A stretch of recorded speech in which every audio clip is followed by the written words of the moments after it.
میں آپ کو داستان سناؤں؟ عالم دین کی داستان، رحمت سے بھری داستان ہے، کیا کمال کی داستان ہے، خدا کی قسم توجہ دیجئے گا۔ ایران کے ایک بہت بڑے آیت اللہ رہ چکے ہیں اسلامک انقلاب سے پہلے، سید حسن۔ ان کی ایک خاص خوبی، خاصہ یہ تھا کہ یہ برے افراد سے زیادہ ملتے تھے، ان کی زیادہ مدد کرتے تھے۔ ان کے بارے میں نقل ہوا ہے، خود رہبر معظم نے کئی بار ان کا ذکر کیا ہے، ان کے بارے میں نقل ہوا ہے۔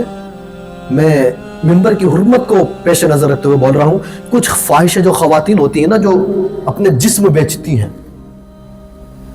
وہ جب روڈ پہ آتی تھی اپنا جسم بیچنے، مجبوری کی حالت میں، یہ اپنے گھر سے رات میں نکلتے تھے اور چپ چاپ بازار میں آتے تھے، ان خواتین سے ملتے تھے، ان کی مجبوریوں کو سنتے تھے، دن بھر جو دولت کماتے یا ان کے پاس جو اپنا جمع کیا ہوا پیسہ تھا، یہ ان مجبور خواتین کے حوالے کرتے اور ان سے کہتے جاؤ اپنے گھر جاؤ، تمہاری بھی اپنی عزت ہے، تمہاری بھی اپنی عظمت ہے، اپنے جسم مت بیچو۔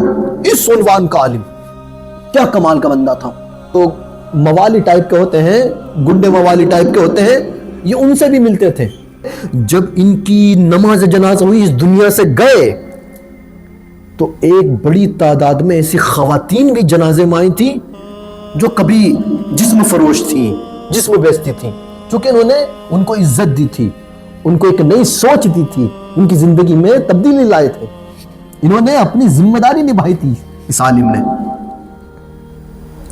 ایک بار، چونکہ تہران تھوڑا بلندی پر ہے، تہران میں ایک بار باڑھ آئی، اور جب تہران میں باڑھ آتی تھی گزشتہ زمانے میں، ابھی تو حالات ٹھیک ہے، تو حالات بہت زیادہ نازک ہو جایا کرتے تھے، لوگوں کو گھر چھوڑ کے بھاگنا پڑتا تھا۔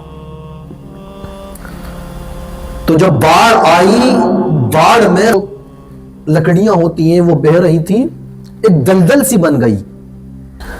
سید مہدی نے دیکھا جہاں سب اپنی زندگی بچانے پہ لگے ہیں، جو وہاں ایک دلدل سی بن گئی تھی، اس میں ایک کتا پھنس گیا ہے، کتا پھنس گیا ہے، سب اپنی زندگیاں بچا رہے ہیں، کسی کو کوئی خیال نہیں دوسروں کا۔ سید مہدی آگے بڑھے اور اسی حالت میں، اپنی اسی لباس میں اس دلدل میں گھس گئے۔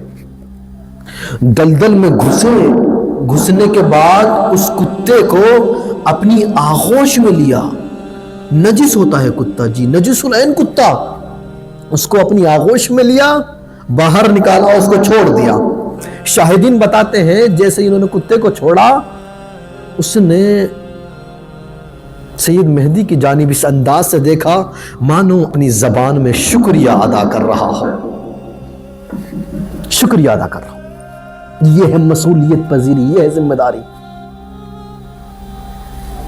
ایسے ہوتے ہیں لوگ جو دوسروں کا خیال رکھتے ہیں۔ ایک چھوٹے سے بچے کو دیکھا، اس چھوٹے سے بچے کے سامنے